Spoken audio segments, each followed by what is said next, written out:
Hi, my name is Rex Blackburn, and I am giving my presentation in ethics. The title of my presentation is A Christian Response to Modern Claims Regarding Gender and Sex. A couple of days ago, I saw an Instagram post on an account that is intended for transgender teens. The post was a picture of text, and that text said, quote, "I am not less a man because of my body. I am not less of a man because of my body." Posts like this are honestly a dime a dozen these days, but they perfectly illustrate the transgender movement, their claims regarding gender and sex, and a lot of the issues that are unavoidable at this point because of the gender and sex claims of the transgender movement. Imagine a world in which everything is malleable, that everything about a person is subject to change. Can we imagine a movement in a society which fights for a distinction between your physical oldness and your age, which is an interior reality, allowing you to function as and identify as whichever you like? Can we imagine a society in which a person's race is fluid? Yes, they might present themselves as white, black, or otherwise, but that doesn't give you the ability or the right to assume that that's what they are, because their race is an internal reality. Can anything real withstand such rabid grabs for ultimate autonomy? The social justice warrior of today, but perhaps the average citizen of tomorrow, might say, "How dare someone attempt to subject me to something just because they say it's real or true?" Pair this topsy-turvy rejection of reality with sudden and significant technological advancement, and society finds itself in the middle of Aldous Huxley's Brave New World pretty quickly. Christians must think about these things. More importantly, Christians must teach their children to think carefully about these things. Given the environment in which our children will live their lives, they must develop razor-sharp categories at young ages concerning gender and sexuality. So, what are the modern ideas regarding gender and sex? What is the transgender position in terms of gender and sex? At this time, the transgender perspective, or transgenderism, though the proponents of that would likely not like that term, the transgender perspective of gender and sex must be dealt with. I will seek to give a detailed description of the main opposing perspective as it involves gender and sex. First, we must realize that in transgenderism, biological sex and gender identity are distinct from one another. So this belief is central to the transgender ideology. Though sex and gender were once used interchangeably, the terms are now thought to be indicative of two totally different realities. One external, biological sex, the other internal, gender identity, and both malleable. Here's a quote from a Stanford Medicine article. Quote, "Sex is a biological trait that is determined by the specific sex chromosomes inherited from one's parents. People have a sex. Animals have a sex. All tissues, including the fetal placenta, have a sex. Even every individual cell in the body has a sex. Gender, on the other hand, is socially, culturally, and personally, interesting, defined. It includes how individuals see themselves, gender identity, how others perceive them and expect them to behave, gender norms, and the interactions, gender relations, that they have with others." End quote. That's from Stanford Medicine. It is admitted among transgender proponents that the idea of gender is completely subjective and totally internal. It is an internal sense of one's identity. Scientists of all sorts have weighed in positively on this issue. In the secular progressive mantra, science has long been touted as a bulwark of their cause and the enemy of tradition and especially of religion. Therefore, proponents of transgenderism are eager to have scientific support for their conclusions.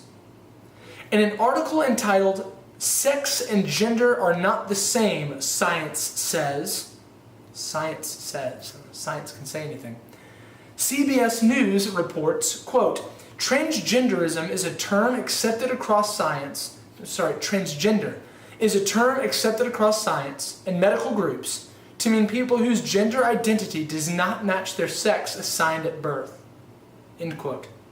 Articles like this enforce the idea that science is settled on the issue, and that the scientific community at large has embraced the idea of a distinct inner reality called gender that is distinct from the external reality called biological sex. In a similar article, this one's entitled, "Anatomy Does Not Determine Gender, Experts Say," the New York Times opens with this presumptuous and shocking statement. Quote, defining gender as a condition determined strictly by a person's genitalia is based on a notion that doctors and scientists abandoned long ago as oversimplified and often medically meaningless. End quote. So the rush is to display that science is settled on these issues and that gender and sex are scientifically proven to be distinct realities. Next, it's important to understand that in transgenderism, each of these realities, biological sex and gender identity, exist on a continuum. One of the important elements of transgender thought is the rejection of all binaries. A binary is undesirable because it limits options and forces a choice. Gender identity exists on a continuum, as does biological sex. Now it's interesting because the second statement has not always been thought to be true. Though gender identity has always been somewhat fluid by its very nature because it's a subjective sense of one's own identity, biological sex was once thought, even by proponents of transgenderism, to be a little bit more solid, existing on a spectrum, male, female, and then something in between. But now, biological sex is thought to exist on a continuum. It's totally fluid. The fundamental assertion of the transgender community regarding sex and gender has always been that the two are distinct.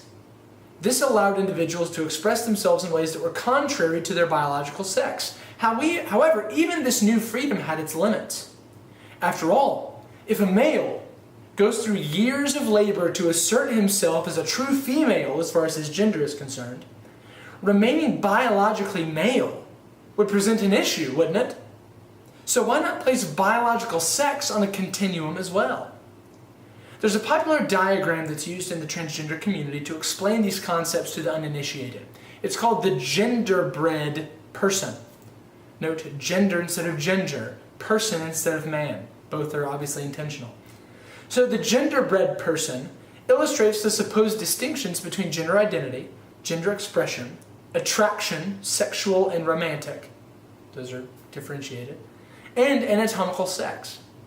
The first version of this chart, version 1 of the genderbread person, it displayed biological sex as being a spectrum, with female and male on either end, and intersex in the middle.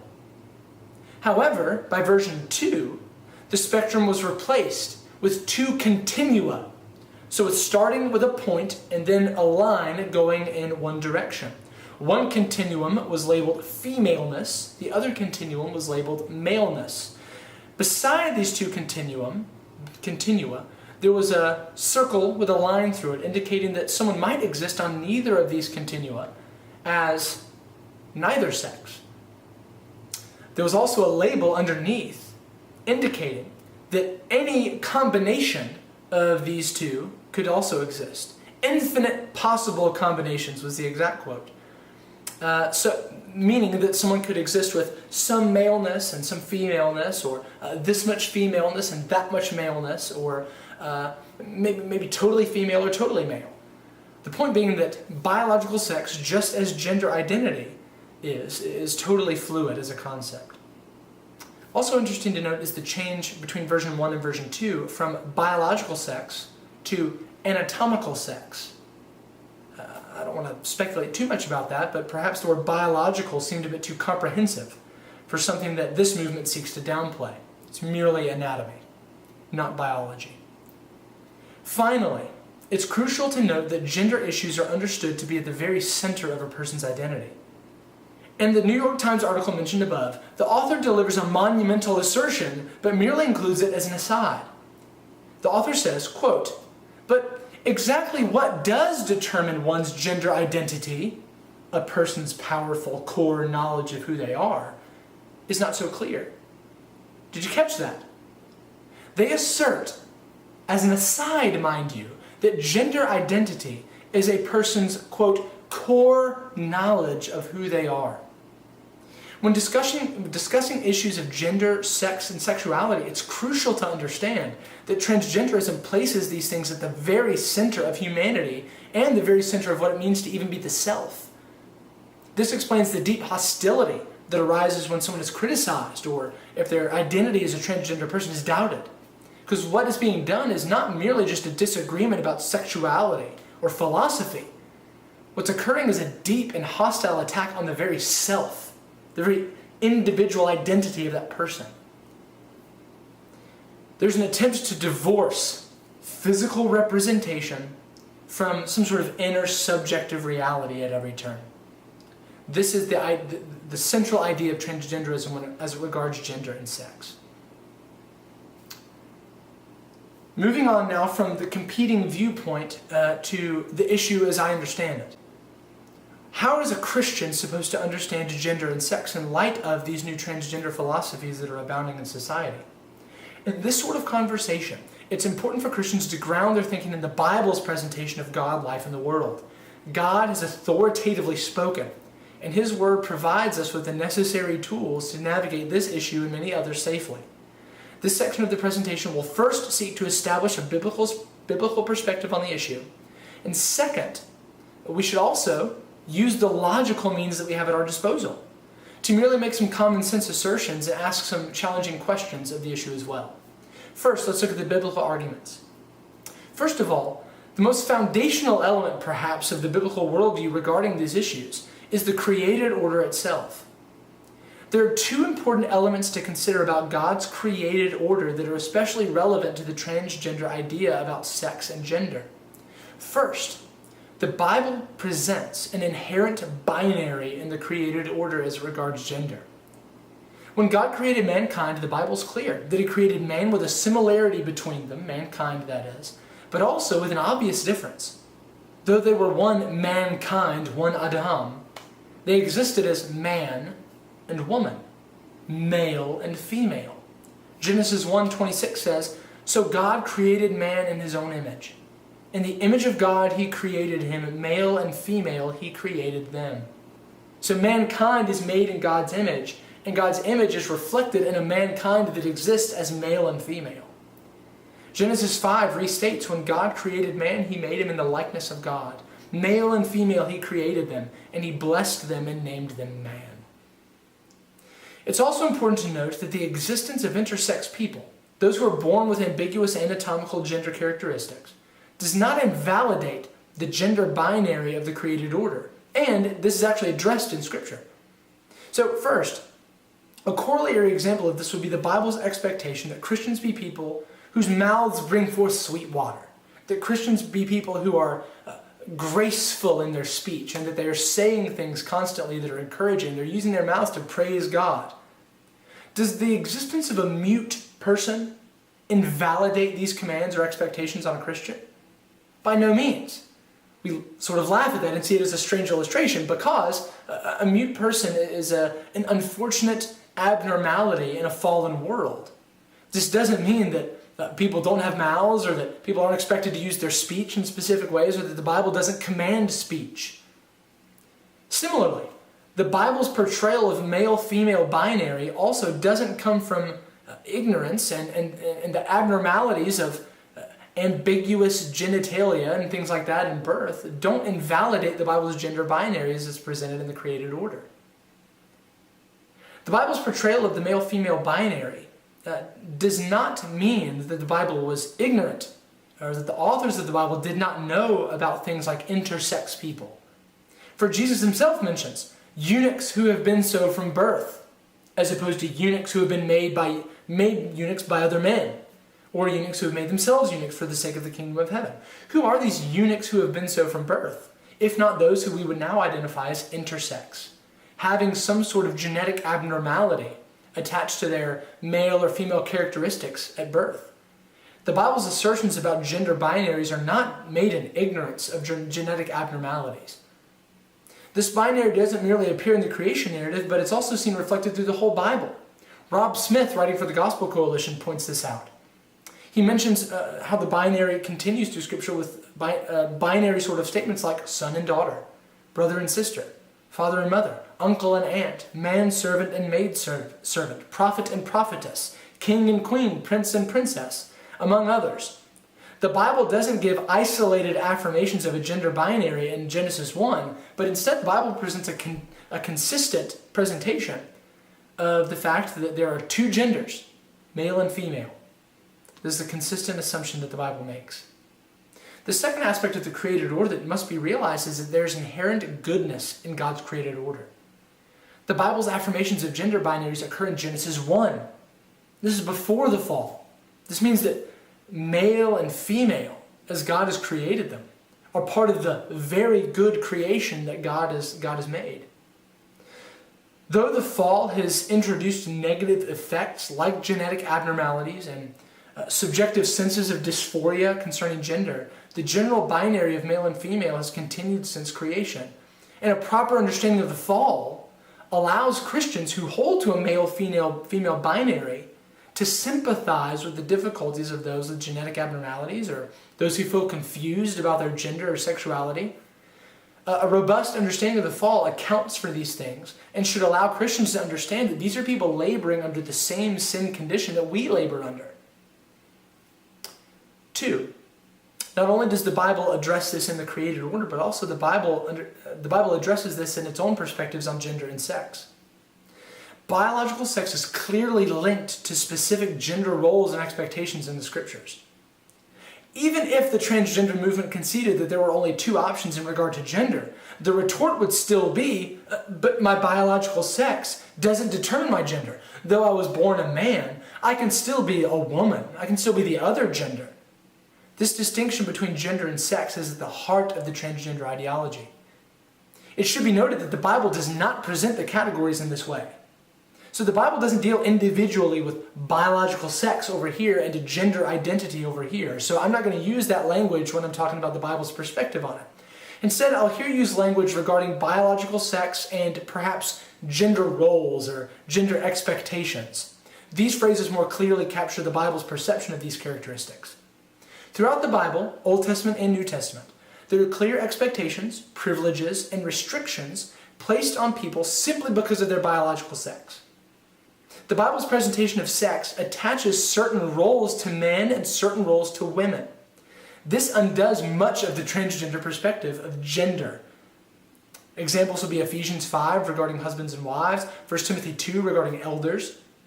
Also, the Bible gives expectations that men and women are to generally conform to their specific culture's expectations regarding men and women. Generally, men are to act like men, women are to act like women. These expectations change over time and through different cultures, but Christians are to trust God's providence regarding the placement of them in a specific culture at a specific time, and generally are to conform to appropriate expectations of genders. We see this in the Old Testament with prohibitions that men wear women's clothes and women wear men's clothes. God actually calls that abominable. And we also see this in the New Testament when Paul is talking about women and men regarding the length of their hair and what is shameful and not, regarding the mores of that culture that they lived in. Finally, the Bible's perspective on God's sovereignty presses into this issue as well. God has placed each of us where we are and made us who we are. Typically, many who have embraced a transgender perspective on human sex and gender are those who are already in open, rebellious behavior against God. However, there are some who would seek to please God and yet struggle with confusion over their gender or sexuality. To those people, God made no mistake when He created you a man or a woman.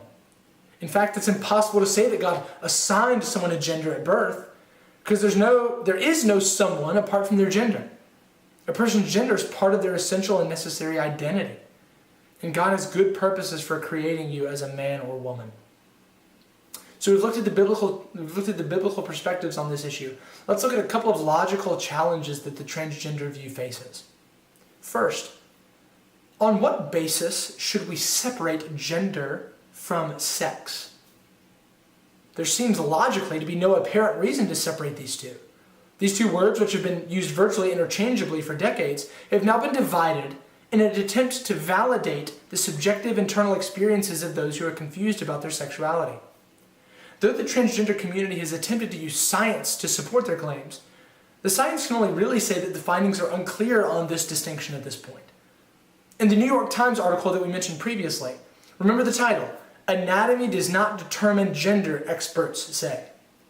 The aforementioned experts, though there was only one cited in the article, adamantly asserted that a person's sex being determined by their anatomy at birth is not true, and that's been understood for decades. Yet in the very next paragraph, they admit that the nature of this gender identity is not so clear. How can such a grand and definitive statement be made about something that's not considered clear? The science, which is supposedly so settled on these issues, has been content to live with vague notions of what exactly the issues are. So if one can think, another logical challenge on this point would be, if one can think separately about gender and sex, wouldn't it be also valid to think distinctly of other physical items like age? Couldn't someone say, sure, my oldness is how many years my physical body has existed. That's an exterior reality. But my age is my internal sense of how old I truly am. So though my body may only be 30, I identify as 12. Why not? Or why couldn't someone claim that their skin color is different than their inner sense of their own race? We've actually already seen people try to do these things. Why is it considered unacceptable? It's also interesting to note that regarding that article, the lone expert that was cited in the article, Dr. Joshua Safer, is the executive director of the Center for Transgender Medicine and Surgery at Mount Sinai Health System in New York. He's also the president of the U.S. Professional Association of Transgender Health. An unbiased source, if there ever was one. Also, it's interesting to note that several of the news stories of this nature were only released in response to something that Donald Trump has said. This provides an obvious motive for news sources to make overblown statements about the validity of the new gender science. Second, first was, why should we understand that there's a distinction between gender and sex? Also, on what basis should we understand these things to exist on continua? So remember the gender-bred person.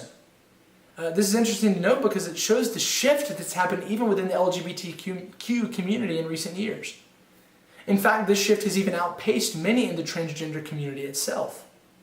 Quinn Diaz is a 20-year-old non-binary transgender man from California. He was featured in a CBS News documentary entitled Gender, the Space Between, about those whose gender is non-binary. He lamented that there's still great discrimination within the trans community towards those like him.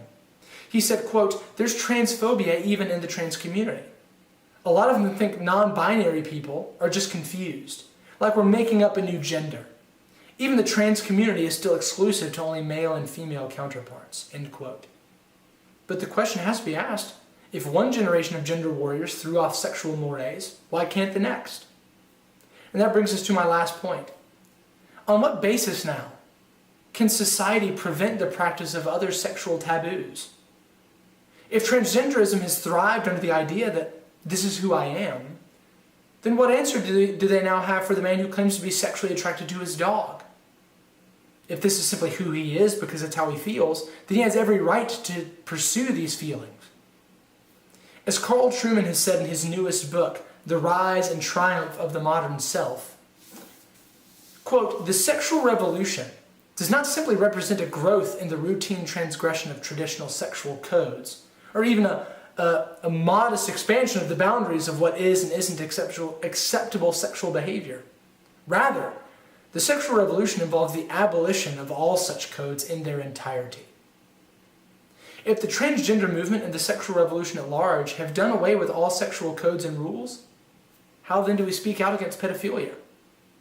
If children can be sufficiently aware of their sexuality to self-identify as transgender, certainly they can consent to a loving sexual relationship with someone who happens to be a bit older than they are.